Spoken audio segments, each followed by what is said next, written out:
야권이 지난 국회에서 재표결 끝에 폐기된 이른바 방송 3법을 다시 추진하고 있습니다. 각 정당들, 자신들이 야당일 때는 이른바 방송 독립을 주장하면서 방송법 개정을 추진하고 여당일 때는 방송법 개정에 반대하는 모습을 각각 보여왔습니다. 김준호 기자가 이번 방송법 개정안의 쟁점 보도합니다. 각각 KBS, MBC, EBS의 근거가 되는 이른바 이 방송 3법. 더불어민주당 주도로 재추진하고 있는 이 세 가지 법 개정안들의 핵심은 사장 후보를 추천하는 이사회의 확대입니다. 방송법을 한번 보시죠. 현행법은 KBS 이사회에 11명의 이사를 두고 이들이 사장 후보를 대통령에게 추천하도록 규정하고 있습니다. 개정안은 이 이사 수를 21명으로 2배 가까이 늘리고 이사회 구성 방식도 크게 바꾸도록 하고 있습니다. 현행법은 각 분야의 대표성을 고려해 방송통신위원회가 이사를 추천하고 대통령이 임명한다고만 규정돼 있는데요.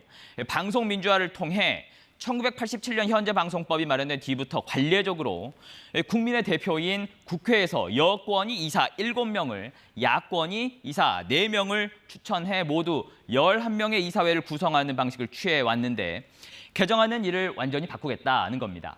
그러니까 이 국회 교섭단체가 의석수 비율에 따라 5명, 방통위가 선정한 학회가 추천하는 사람 6명, 시청자위원회가 추천하는 사람 4명, 여기에 방송기자연합회, 한국PD연합회, 한국방송기술인연합회가 각각 2명씩을 추천하도록 아예 법에 규정하자는 겁니다.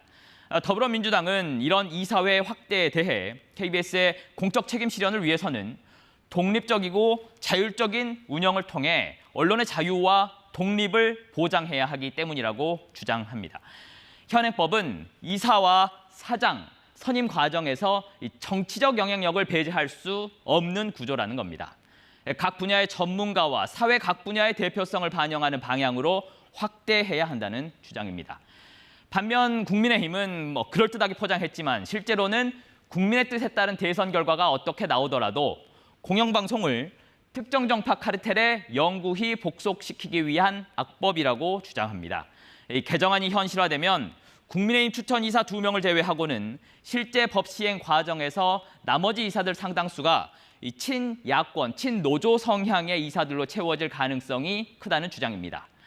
게다가 각 분야 전문가 등이 아니라 실제로는 방송에 종사하는 당사자나 관련자들로서 각종 이해관계가 얽혀있는 이른바 카르텔이고 여기에 애초에 공영방송에 부합하는 국민 전체의 대표성이 성립조차 안 된다는 겁니다. 또 집권기에 손을 놓고 있던 거대 야당이 지금에서야 방송 3법 개정을 밀어붙이려는 건 정략적 목적임이 뚜렷하다고 국민의힘은 주장합니다. 여야는 여전히 정반대 입장으로 맞서고 있습니다. 21대 국회 때 윤석열 정부는 당시 민주당 주도로 국회를 통과한 이 방송 3법 개정안들에 대해 공영방송의 미래지향적인 새로운 역할 정립보다는 지배구조 변경에 지나치게 편중돼 있다.